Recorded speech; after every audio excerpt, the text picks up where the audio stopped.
Hi, and welcome to the fourth and final course in the free master course series Psychology 101 Psychology for Small Business Owners. I'm Janelle. I am a brand specialist and the owner of Janelle Bot's Brand Strategy. And my goal is to make you as smart in branding as I am so that you can move your brand forward with confidence and on your own. Today, in our final lessons, we're going to be talking about the idea of brand archetypes. Brand archetypes come from our psychodynamic psychologist, Carl Jung, as we learned about in the Intro to Humans course. And it stems from his work with the conscious and the unconscious. Now, when it comes to branding, we face a lot of challenges. Like, what tools can I use to create greater authenticity and meaning in my brand? How can I connect to my audience on an emotional level? And how can I maintain that consistency so I show up in a way that they expect? As business owners, we also need to know how to connect that emotional part, that emotional connection that we make with our audience and bridge it into the conscious experience where people make decisions. As you know, the brain is made up of different systems. The neocortex brain is where our rational thought occurs. They say that's where the conscious lives. It can control our senses, spatial reasoning, analytical thinking, and this is where language lives. Now, the limbic system also includes what we call the reptilian brain, and this is where trust lives. This is more of the where the unconscious resides, where emotion happens. It controls behavior on a very instinctual level. That's where these gut reactions happen. And Jung says that we bridge that gap between the unconscious and the conscious through what he calls archetypes. Now, according to Jung, archetypes are primitive, unconscious, and universal prototypes or symbols that humans innately understand. We just know them. He calls it the collective unconscious. He said we're all born with this collective unconscious, regardless of generation, culture, language, geography, gender. We all are born with this collective unconscious, and that's where archetypes reside. Archetypes can be demonstrated with universal themes, allegories, character types that we find in all types of storytelling, including literature, children's books, film, TV, theater, all kinds of storytelling. Archetypes are all based on our primitive human desires, which exist in all of us, such as the need for belonging, freedom, power. And this might sound familiar from our Maslow lesson. These are very human needs that exist. They're needs, maybe they're emerging desires, right? Each archetype is a personification of the pursuit of these desires, which is what makes the character so reliable. We connect to these familiar stories, narratives, and themes because, on a cognitive level, we have already made deep connections and associations and memories with them. Remember in the intro to humans how we talked about the idea of a schema or a script as a way to understand human behavior? Well, that's where this comes into play. When we're experiencing a story, whether it's a classic novel or a movie or a brand's story, archetypes are always present. And while we're experiencing that brand story, we'll connect character traits by recalling personal experiences or other stories that we've heard. And that creates a deeper tie with the characters and the story. So we're bringing in those scripts, those schemas from our past experiences, from other stories we've heard. We're connecting it with the archetypal story that the brand is telling us and creating a deeper connection with that brand story. So we've all heard before and we've experienced before, reliving or rereading stories leads to a greater sense of enjoyment, understanding, and meaning. Now, Aristotle calls this proper pleasure. Once again, Aristotle's playing a big part in our marketing plan. Okay. And Aristotle's idea of proper pleasure, this enjoyment and understanding and meaning we get from reliving stories or living and telling stories, it all ties in with Jung's work and suggests that watching, remembering, and telling stories allows us to experience these archetypal myths. Archetypes are innate and unconscious. You don't have to give anybody a backstory so that they understand you. Okay. It's an original prototype in our minds. It's in that collective unconscious. In other words, archetypes, that collective unconscious, is as natural and embedded in us as our own DNA. So when we're using storytelling within our brand, it creates this phenomenon called bottom up processing. And in terms of experiencing someone's brand story, the audience of whoever's listening to your audience, that brand story is rooted, or their own story is rooted in a personal experience. And so their interpretation of your story as a brand, being conveyed to them, it gets compared to their own cognitive scripts, that schema we talked about in the first lesson. And they compare it with memories that have been labeled with particular emotions. This is all called bottom up processing. So, us as brands, we harness this power of storytelling in our branding by creating brand personas with archetypal foundation. We use archetypes as guides in an effort to define our brand persona and bring clarity to our voice and messaging strategies, all the while deepening the connections with our audience. Okay.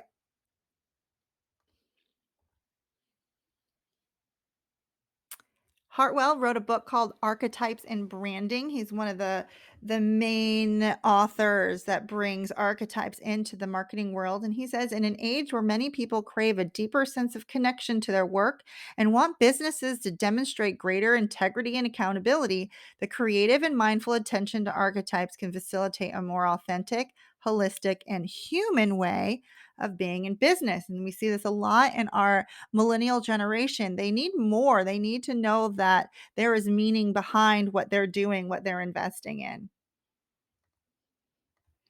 Us as brands, we are going to use archetypes as guides in an effort to define our brand persona and bring clarity to our voice and messaging strategies. Archetypes guide the branding process and make a brand quickly and concisely understood. This is how we show up consistently so that they can expect us. Our audience knows what to expect from us. It ties back to one of Aristotle's principles of motivation, the habit. People like to know what to expect every time we show up. Discovering your brand's archetype builds a framework for how your brand should act, speak, look, and make decisions in a clear and consistent way. And connecting with your audience using archetypes will set you apart from your competition. Building a connection with your key audience while standing out among your competition can be achieved when you discover and align your brand with an archetype. And there are 12 brand archetypes, and they are arranged in, you can see here in this circle, they're all driven by a common theme. They're grouped by common theme and then main goals and desires. And we're going to go through each of them. The first group of archetypes, their common theme is to seek fulfillment. And each of these archetypes seek fulfillment in different ways. The explorer seeks it through freedom. They want to experience a more fulfilling life through adventure, through exploration, through self-discovery. Their customers feel adventurous, cultured, alive, and amazed. You can find the Explorer in brands like North Face, Jeep, Patagonia. We see this really good in Jeep where they say, take your body where your mind has already been. Then we have the sage archetype like BBC, Google, Morgan Branley are famous sage archetypes, and they find the fulfillment through understanding. They want to understand the world and teach others. They seek the truth. They find freedom in the truth.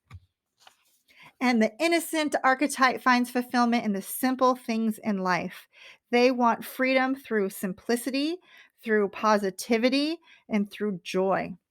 Some famous innocent brands are Dove, The Honest Company, and Aveeno. The next group of archetypes have a theme of providing structure. The creator finds their structure through innovation, creativity. They want to express themselves through doing, making, curating. They're visionaries and they're imaginative, like Lego, Apple, and Crayola. The ruler brands, they're all about control and power and not in a aggressive or abrasive, bitchy kind of way. But their primary goal is to create a prosperous and successful community. They want to leverage their authority, lead by example. Their voice is refined, articulate, and their customers feel like they have good taste. They're in awe of them. If I follow them, I too shall find success. Some royal brands are Rolex, Mercedes-Benz, and Louis Vuitton.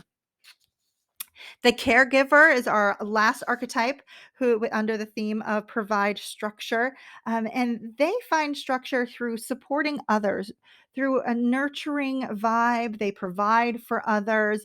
Their customers feel loved, taken care of, that they're not alone. UNICEF and Tom's are caregiver brands. Next, we've got the group of archetypes whose goal is to pursue connection. They're all about community, belonging, and order. And the everyman is probably an archetype that most brands can identify with on some level. Their primary goal, their core goal or value is belonging. Their voice is friendly, authentic. They accept everyone, they are encouraging, and they wanna make everyone feel included. Everyman brands are like Target, IKEA, and Gap. The jester archetype just wants to live life. They are carpe diem. They are all about enjoyment, playfulness, optimism, and laughter. It's not that you're necessarily cracking jokes all the time, but you've got a very I love life attitude, very energetic and amusing. Some jester brands are the Dollar Shave Club and Old Spice. And finally, the lover archetype, they are a lover of all things beautiful, and their core value is intimacy. Now, this isn't necessarily in a sexual way, but it is in a sensual way. They are about affection, intimacy, love, indulging in their desires. And they are also about creating a very authentic relationship with their people. And the final group of archetypes are probably the archetypes that you're most familiar with through movies and literature. And those are the ones who are driven by leaving a legacy. The hero is driven by the value of mastery. They want to improve the world through expert mastery and courage. These archetypes, all three of them, are centered around change, evoking change in some way. And the hero wants to do it through growth, development, defense. They are honest, they are brave, they are motivational. Customers feel inspired by the hero archetype. Some hero archetype brands are Adidas, Nike, and FedEx. The magician archetype, they are all about the magic of transformation. They are visionaries and inventors. Their core value is power. They're mystical, expansive, they're reassuring, and they're all about the transformation, that they can see things that we can't see. And they're going to leverage the laws of the universe to make that change. The outlaw brand is the maverick, the revolutionary. They want to upheaval the status quo. They want to overturn what isn't working. And this isn't necessarily a lawbreaker or a rebel, but they're definitely rule breakers. They want to revolutionize how things are done. They want to disrupt the system. And other their customers, they feel stimulated and impulsive. We see the outlaw brand or the outlaw archetype in brands like Virgin, Diesel, and Harley Davidson. And so now let's discover what your dominant archetype is. And the key thing to ask yourself is, what role does your business play in your customer story? So it's not necessarily which archetype your personality matches the best with, but let's think about your customer's needs, that human desire or the need that they need filled. That's part of your brand purpose, your consumers why now moment, and figure out like, what human desire do they need? Do they need freedom? Do they need status? Do they need transformation? Do they need intimate relationship? Where does all of this fit in? Go back to that Maslow's hierarchy of needs. And then align yourself with an archetype that fits in with that human need. That archetype will represent the character that best complements the foundational needs of your customers. Remember, it's all about our audience. We have to always include our audience in every aspect of our brand. Once you've found your primary archetype, let's find a secondary archetype um, to support that character. We want to be a well-rounded human, a well-rounded brand. So what you're going to do is find the quadrant that your primary archetype falls into, and then look at the other three quadrants. Which other one is relevant to your brand and complements it well? And then select a supporting archetype within that quadrant. And do that a third time for your tertiary archetype. As a last piece of this exercise, then write a sentence on how each of these archetypes aligns with your brand and the role it plays. For example, my dominant archetype is the sage. The sage addresses my audience desire for fulfillment through learning and understanding. I am the magician who sees the magic in the possible and can help them transform their brand strategy. And I meet my audience at their savvy creator place. They are doers, innovative, and visionaries.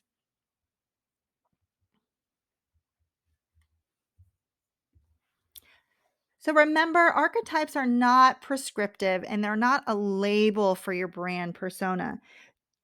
They are guides. We've talked a lot about your North Star and your why and your values being your North Star. And archetypes serve as a guide as well. They serve as a face and a function for your brand, and they help define how you show up or how your brand shows up in the world. And making sure that all of your messaging aligns with a certain persona or a collection of personas just helps keep all of your messaging, your tone of voice consistent, and it feeds into that principle of motivation of habit. It's also a great way to set yourself apart from your competition, not only in creating a consistency and a brand messaging that people can expect to find, but also speaking to them on a much deeper level, reaching into that limbic part of the brain and creating the bridge out into the cognitive part of the brain where they're making decisions, where they're using language, and they're making rational decisions.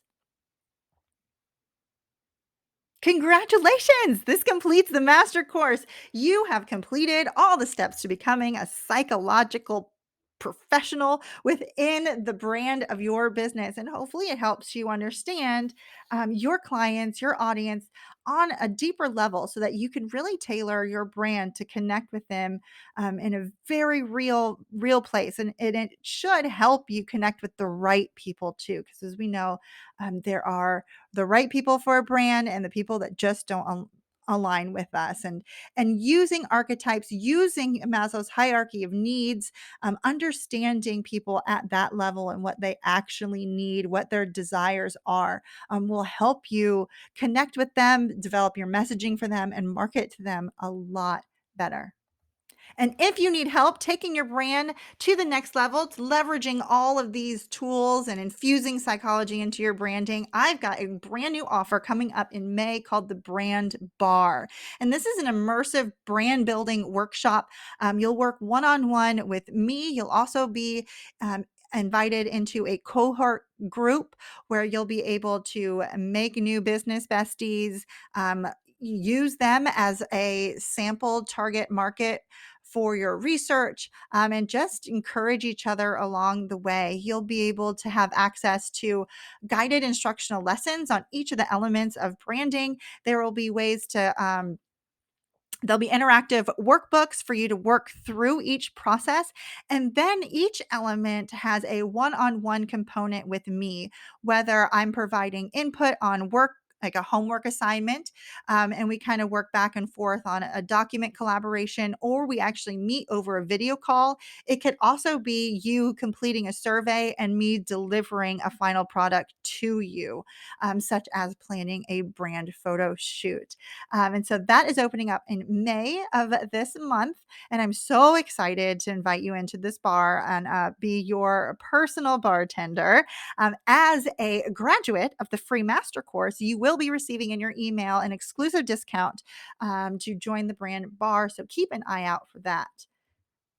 And if you are that doer, the DIYer, the one who just likes doing things at your own pace, there will be a self-serve brand bar option opening at the same time. And it is all the instructional lessons, workbooks, and templates included in the brand bar, except you will be able to do it all on your own at your own pace.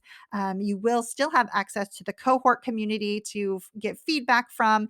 And of course, I will be available for one on one strategy calls as an add on to that service. So keep an eye out in your emails for an exclusive discount to both the brand bar and the self serve bar.